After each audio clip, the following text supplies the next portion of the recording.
Assalamualaikum warahmatullahi wabarakatuh. Alhamdulillah wassalatu wassalamu ala Rasulillahi wa ala alihi wa sahbihi wa man wala. Ashhadu an la ilaha illallah wahdahu la syarika la wa ashhadu anna Muhammadan abduhu wa rasuluhu la nabiyya wa la rasula ba'da. Qala ta'ala, a'udzu billahi minasyaitonir rajim, ya ayyuhalladzina amanu ittaqullaha haqqa tuqatih wa la tamutunna illa wa antum muslimun.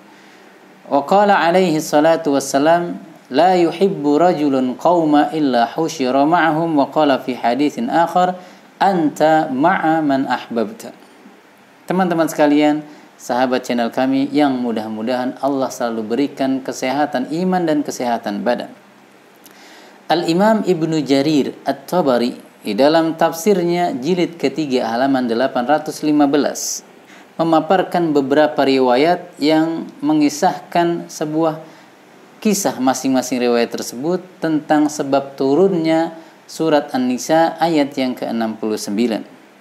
Di antara riwayat tersebut sampai kepada kita melalui jalur Sa'id ibn Jubair rahimahullahu ta'ala, bahwasannya datang seorang laki-laki dari kalangan Ansar, wa huwa mahzunun, dalam keadaan bersedih hati. Faqala lahun nabiyyu sallallahu alaihi wasallam, ya fulanun mali araka mahzunan, wahai fulan, kenapa kulihat engkau bermuram durja, bersedih hati?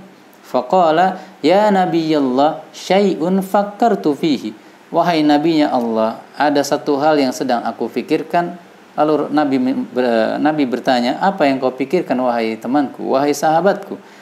Ia menjawab, nahnu nagdu alaika wa naruh, kami datang dan pergi menjumpaimu wahai Rasulullah.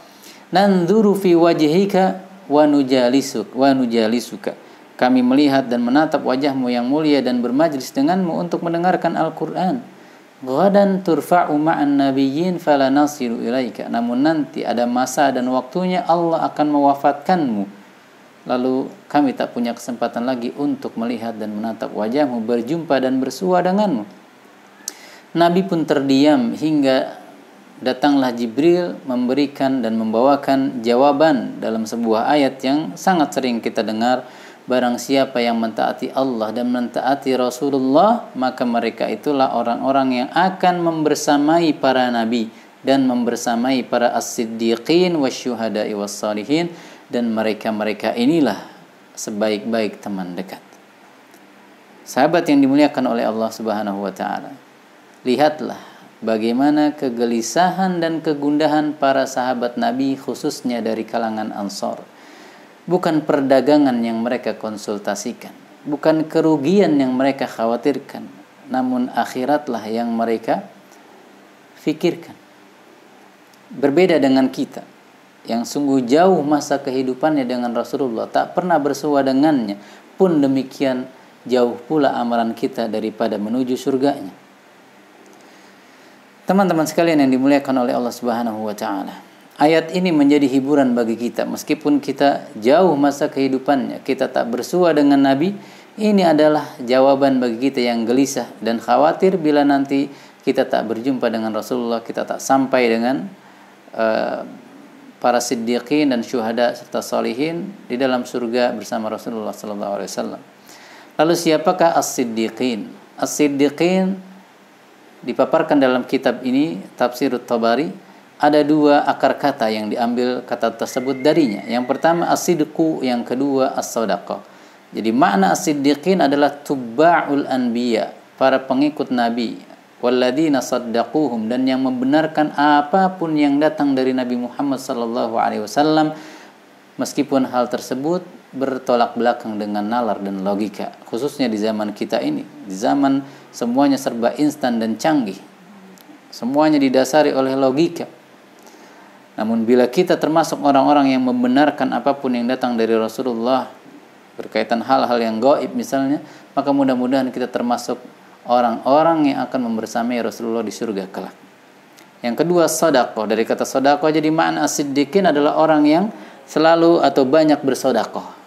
Kedua makna ini, as-siddiqin yang bermakna orang yang selalu membenarkan para nabi, dan juga yang selalu bersedekah, tidaklah keluar dari atau bermuara pada satu makna. Karena orang yang membenarkan Nabi dan orang yang bersedekah telah membuktikan, sama-sama telah membuktikan keimanannya. Yang satu dengan membenarkan apapun yang datang dari Nabi meskipun banyak dilecehkan dan bertolak belakang dengan nalar dan logika. Yang satu membuktikan keimanannya dengan bersedekah, karena sedekah itu burhanun, kata Rasulullah dalam hadis yang sahih riwayat Imam Muslim.